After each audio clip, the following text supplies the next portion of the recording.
नमस्कार, मैं स्नेहा आपकी होस्ट एक बार फिर से आपका स्वागत करती हूँ आपके अपने चैनल डर का घर में। आज जो मैं कहानी आपके लिए लेकर आई हूँ, ये कहानी है समीर और उसके परिवार की। समीर के परिवार में उसकी 2 बड़ी बहनें भी थीं और माता पिता थे। दोनों बहनों की शादी की उम्र हो चली थी। उनके लिए रिश्ते देखे जा रहे थे, लेकिन माता पिता के हिसाब से बहनों के लिए कोई भी सही रिश्ता नहीं मिल रहा था और रिश्तेदारों के माध्यम से समीर के लिए रिश्ता आ चुका था। माता पिता समीर के सबसे छोटे होने के वजह से समीर की शादी पहले नहीं करवाना चाहते थे। वैसे भी घर में अगर लड़का और लड़की साथ में होते हैं तो माता पिता पहले लड़कियों की ही शादी करवाना सही समझते हैं। यही सोच समीर के माता पिता की भी थी और उनकी तो बेटियां वैसे भी समीर से काफ़ी बड़ी थी। सबसे बड़ी बहन का नाम था अंगूरी और छोटी बहन का नाम था खुशबू। दोनों देखने में काफ़ी खूबसूरत थी, लेकिन उनके पढ़ाई लिखाई ज़्यादा होने के वजह से माता पिता को उनके हिसाब से कोई रिश्ता नहीं मिल रहा था।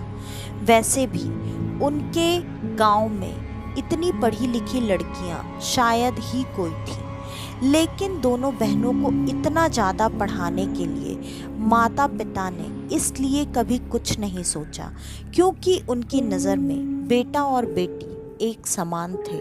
तो वो ये चाहते थे कि उनकी बेटियां अच्छी खासी पढ़ाई करके अगर चाहें तो जॉब करें, लेकिन जॉब के लिए उन्हें उस गांव के बाहर जाना था। इस वजह से दोनों बहनें खुद से तैयार नहीं हुई थीं। उन्होंने अपने घर वालों को कह दिया था कि कुछ वक्त तक आप हमारे लिए रिश्ता ढूंढने की कोशिश करो। अगर कोई अच्छा रिश्ता मिल जाता है तो हम शादी कर लेंगे, और अगर नहीं मिलता है तो फिर हम बड़े शहर जाने का सोचेंगे। घर वालों ने बेटियों की शादी के लिए सारे रिश्तेदारों में बता रखा था कि वो अपनी बेटियों के लिए रिश्ता ढूंढ रहे हैं। मुश्किल से 6 महीने निकले होंगे।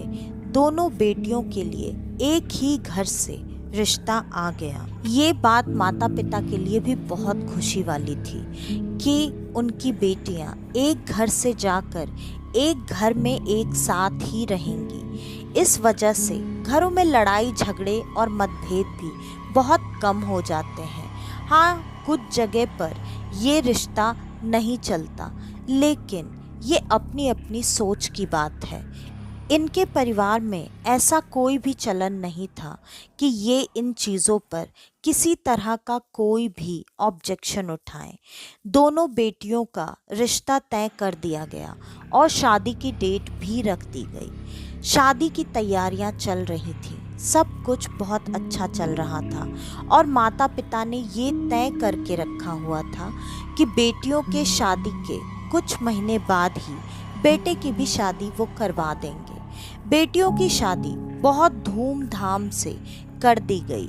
सब कुछ बहुत अच्छे से हो गया। बेटियां अपने नए घर में जाकर वहाँ पर पूरी तरह से सेटल हो चुकी थीं। उनको वो घर भी काफ़ी अच्छा मिला था, जहाँ उन्हें मायके के ही तरह प्यार और दुलार मिल रहा था। ये बातें घर वालों को भी पता चली और वो काफ़ी खुश हुए कि रिश्ता बहुत अच्छी जगह पर हो गया है। अब बारी थी समीर के शादी की। उसकी शादी की बात तो पहले से ही चल रही थी और सब कुछ तय ही था। अब लड़के लड़की का सामने से देखना दिखाना बाकी था, जो कि करवाया गया।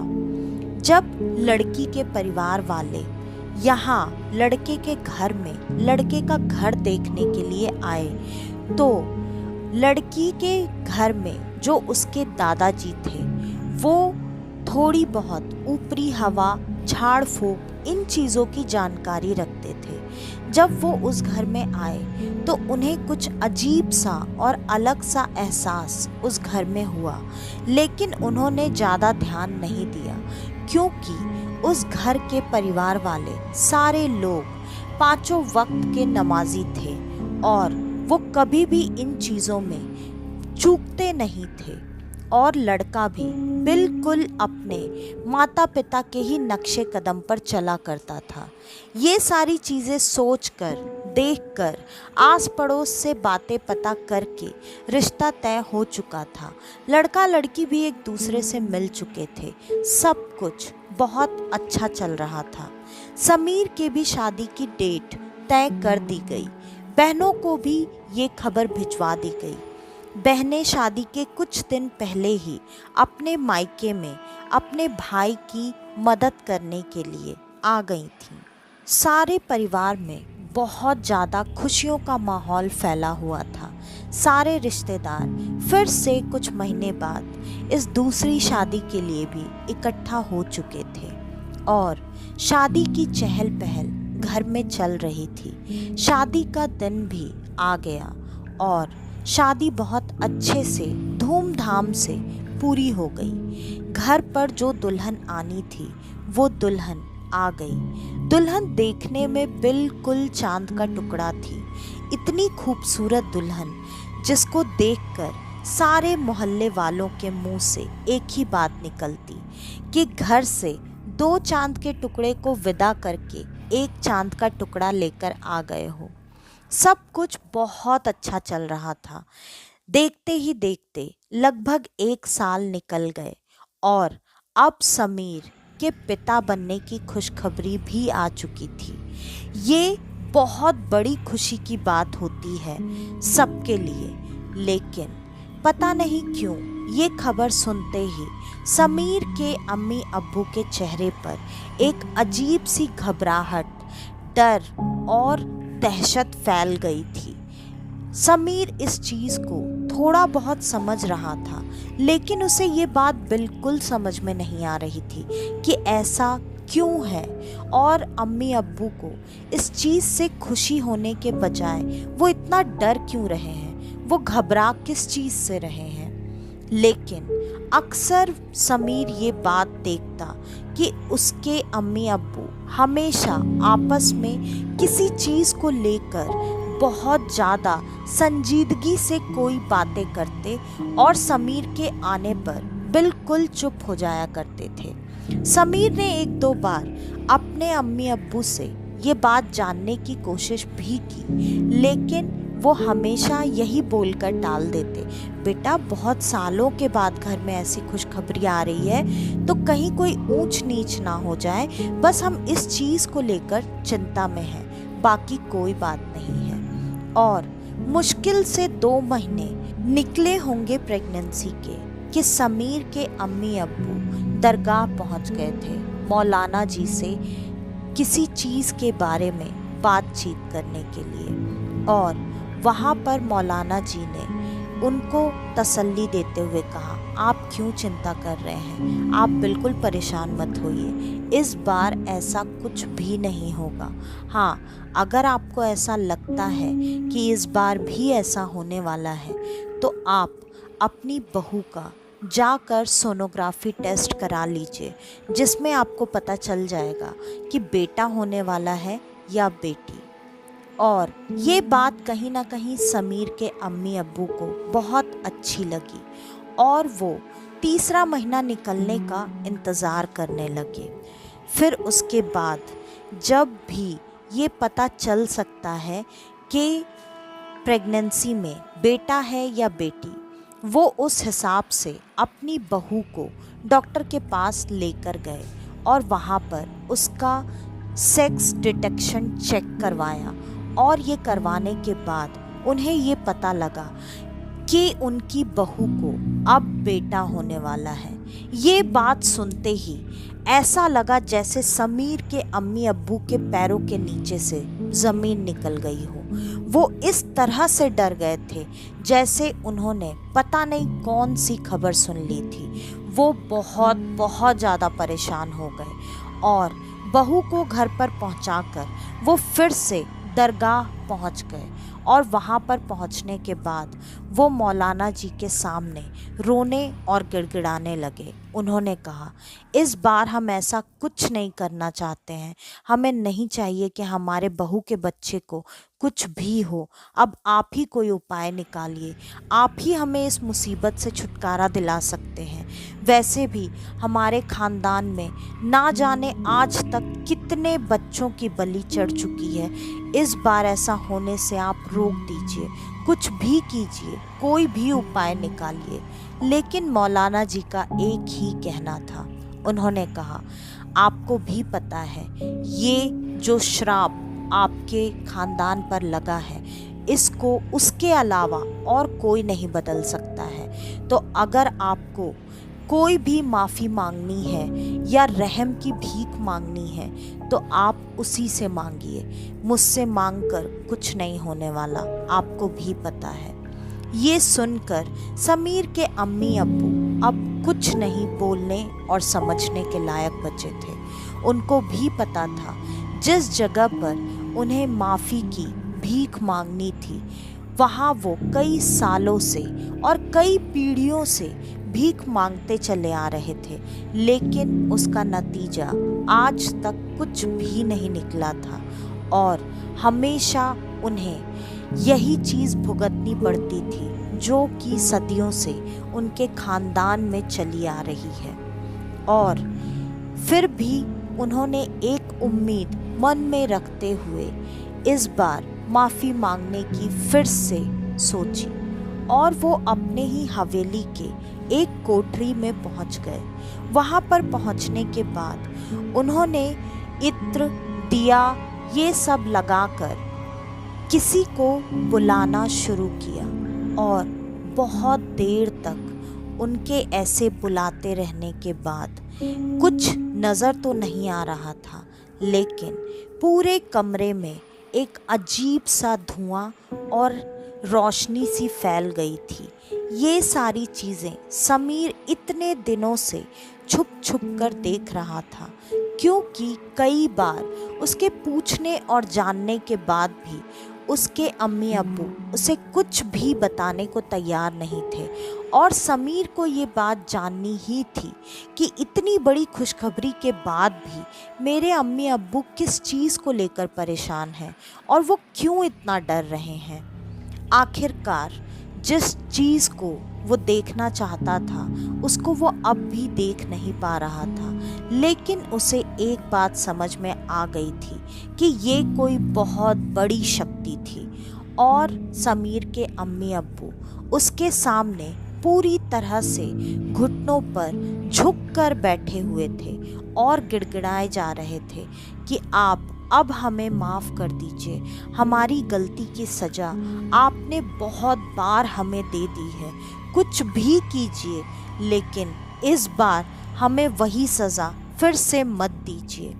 और उनके इतना गिड़गिड़ाने के बाद भी उधर से सिर्फ और सिर्फ एक आवाज़ आई। उस भारी आवाज़ ने एक ही बात कही कि तुम्हें माफ़ी कैसे मिलेगी ये तुम्हें पता है, और वो खुशनसीबी अभी तक मुझे हासिल नहीं हुई है। उसका इंतज़ार करो या अपने खुदा से मांगो कि वो मुझे उस तरह से खुशनसीब बना दे। ये आवाज़ आने के बाद कमरे में पूरी तरह से सन्नाटा छा गया। वो रोशनी, वो धुआं अचानक पूरी तरह से कमरे से गायब हो गया और समीर को कुछ भी नज़र नहीं आया, लेकिन वो अपने अम्मी अब्बू का दरवाजे पर ही खड़े होकर इंतज़ार करने लगा। जैसे ही वो दोनों कमरे से बाहर आए, समीर ने तुरंत अपनी अम्मी का हाथ लेकर अपने सर पर रखते हुए कहा, अम्मी आपको मेरी कसम है, अब आप मुझे बता दीजिए क्या बात है, आप अभी किसके सामने ऐसे गिड़गिड़ा रही थी, ऐसा क्या है, किस वजह से आप लोग इतना डर रहे हो, मुझे बताओ, शायद मैं आपकी कुछ मदद कर सकूं। ये सुनते ही समीर के अम्मी और अब्बू फूट फूट कर रोने लगे। वो एक बच्चे की तरह बिलख रहे थे, तड़प रहे थे। ये बात समीर को भी समझ में आ गई कि कहीं ना कहीं ये जो भी बात है ये बहुत बड़ी बात है। फिर भी उसने अपने अम्मी अब्बू पर अपना जोर बनाए रखा और अम्मी अब्बू ने कहा, ठीक है, अगर तुझे जानना ही है तो हम तुझे बताते हैं, लेकिन ये बात जानने के बाद तू बिल्कुल भी परेशान मत होना, क्योंकि इस चीज़ का कोई उपाय नहीं है और ये बात हमें अपनी बहू को भी बतानी पड़ेगी, तो तू उसे भी यहाँ पर बुला कर ले आ। ये बात सुनते ही समीर तुरंत अपने कमरे में गया। उसने अपनी पत्नी को बोला नीचे आने के लिए। वो भी नीचे आ गई और सब लोग एक जगह पर बैठ गए थे। अब समीर के अब्बू ने एक बहुत पुरानी बात बताना शुरू की। उन्होंने बताया, कई साल पहले हमारे इस परिवार में सब कुछ बहुत अच्छा चल रहा था। हमारे परिवार में किसी चीज़ की कोई भी कमी नहीं थी, क्योंकि ऐसा हमारे पूर्वजों का मानना था कि हमारे इस कोठी में एक बहुत ही रहमदिल जिन का निवास है, जिसको कि हर बार कोई ना कोई चढ़ावा चढ़ा देते थे और वो अपनी रहमत हमारे इस पूरे खानदान पर हमेशा बनाकर रखता था। उसका एक दायरा था जिस दायरे से बाहर वो कभी नहीं निकलते थे। वो हमें कभी भी नुकसान भी नहीं पहुंचाया करते थे और यही चीज़ हमारे यहाँ पर सदियों से चली आ रही थी। एक बार की बात है, हमारे घर पर एक बेटा हुआ था और वो बेटा इस खानदान का उस वक्त सबसे बड़ा बेटा था। एक बार वो खेल रहा था और खेलते खेलते अचानक पता नहीं कहाँ से उसे एक छोटा सा बिल्ली का बच्चा दिखा। जिस बिल्ली के बच्चे को देखकर वो उसके पीछे पीछे भागने लगा। वो उसे पकड़ना चाहता था, उसके साथ खेलना चाहता था, लेकिन वो बिल्ली का बच्चा इतना तेज था कि वो बार बार छुपता भागता और बार बार जानबूझकर तेरे उस भाई के सामने आ जा रहा था। लग रहा था जैसे वो बिल्ली का बच्चा भी तेरे भाई के साथ खेल रहा है और थोड़ी देर तक यही खेल चलता रहा। अचानक से खेल खेल में ही तेरे भाई के गलती से उसके ऊपर सिलबट्टे का सिल, जो कि पीसने के काम आता है, वो गिर गया और वो गिरते ही उस बिल्ली के बच्चे की मौत वहीं पर हो गई। और जैसे ही उसकी मौत हुई, उसका रूप बदल गया और वो कोई नहीं था, वो जिन का बच्चा था। जब वो बच्चा मर गया, ये बात तुरंत उस जिन को पता चली जो हमारे यहाँ रहता था। वो जिन हमारे सामने आया और उसने बहुत ज़्यादा दुखी मन से हम लोगों को, हमारे खानदान को एक श्राप दिया, जिसमें उसने कहा कि कई सदियों और मन्नतों के बाद उसके यहाँ ये बेटा पैदा हुआ था। वो उसका बड़ा बेटा था और उसके मरने के वजह से शायद अब उसका खानदान आगे नहीं बढ़ेगा। इस वजह से उसने भी हमारे खानदान को ये श्राप दिया कि हमारे खानदान में जो भी पहला बेटा होगा, अब वो हमेशा उस बेटे की बलि तब तक लेगा जब तक कि उसके यहाँ अब कोई बेटा पैदा नहीं होता है। उस जिन की बेटियां तो बहुत हैं, लेकिन अभी तक उसके घर में कोई बेटा पैदा नहीं हुआ है और इस वजह से हमारे खानदान में जो भी पहला बड़ा बेटा पैदा होता है, या तो पैदा होते ही जिन उसे अपने साथ लेकर चला जाता है, या फिर हमें खुद ये जानकर कि वो बेटा है, कोख में ही उस बच्चे की हत्या करवानी पड़ती है। किसी भी तरह से हमारे खानदान में पहला बेटा नहीं पैदा हो सकता। ये सारी बातें समीर की पत्नी बहुत ध्यान से सुन रही थी और उसने कहा, अम्मी, आप इस चीज़ को लेकर परेशान हैं? आपने खुदा से दुआ क्यों नहीं मांगी कि उस जिन के भी घर में, उसके ख़ानदान में बरकत करने के लिए एक बेटा उसे दे दें? फिर अम्मी ने कहा, बेटा तुझे क्या लगता है, इस चीज़ के लिए हमारे यहाँ सदियों से हम जाकर पता नहीं कहाँ कहाँ और कितने मन्नत मांग कर आए हैं, लेकिन आज तक हमारी ये मन्नत पूरी नहीं हुई है। शायद हमें अभी और बहुत कुछ भुगतना बाकी है। तेरा भी पहला बेटा ही है, तो तू तैयार हो जा उसे खुद अपने हाथों से मारने के लिए, या फिर पूरी तकलीफ झेल कर उसे पैदा कर और उस जिन के हवाले कर दे। फिर समीर की पत्नी ने कहा, अम्मी आप बिल्कुल चिंता मत कीजिए, मुझे मेरे खुदा पर पूरा भरोसा है। आज तक उन्होंने मेरी एक भी बात कभी नहीं टाली है। समीर की पत्नी अपने खुदा पर खुद से ज़्यादा भरोसा करती थी। उसका यकीन उसके खुदा पर बेइंतहा था और कहीं ना कहीं उसकी इस शिद्दत और इतने ज़्यादा खुदा के लिए उसका जो भी झुकाव था, खुदा ने उस चीज़ को हमेशा बरकरार रखा था।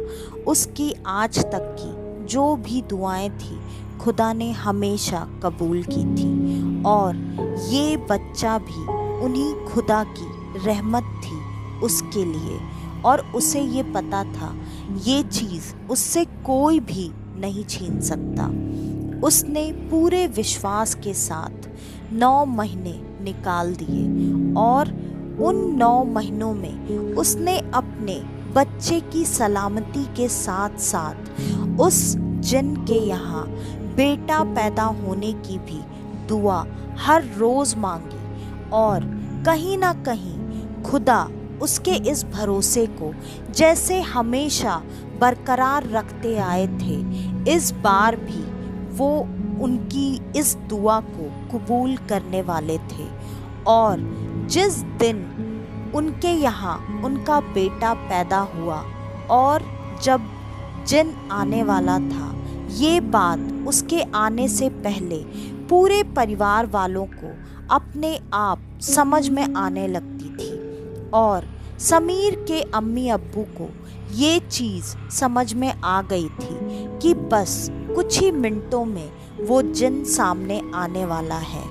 और इस चीज़ के होने से पहले भी समीर की पत्नी दुआ ही कर रही थी कि जब वो जिन आए तो किसी खुशखबरी के साथ आए, जो कि वो 9 महीने से मांग रही थी। और ऐसा ही हुआ।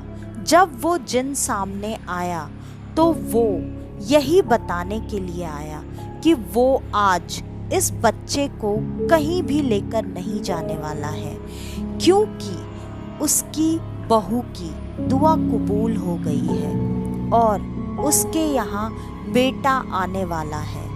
ये बात जैसे ही उस जिन ने सबके सामने बोली, सबसे ज़्यादा खुश वो समीर की पत्नी ही थी, क्योंकि उसे इस बात की खुशी तो थी ही कि आज उसका बेटा सही सलामत इस दुनिया में आ गया है, लेकिन उसे इस बात की भी बहुत ज़्यादा खुशी थी कि किसी एक बच्चे की अनजाने में की हुई गलती की सज़ा कोई इतने समय से भुगतता चला आ रहा था, आज उसकी ज़िंदगी से भी वो अंधेरा उसकी दुआओं के ही बदौलत लेकिन हट गया है और हर जगह खुशियाँ ही खुशियाँ हैं। और जिन ने तहे दिल से समीर की पत्नी को दुआएं दी और बहुत सारे इनाम या गिफ्ट दिए, जो कि ऐसे ऐसे हीरे जवाहरात थे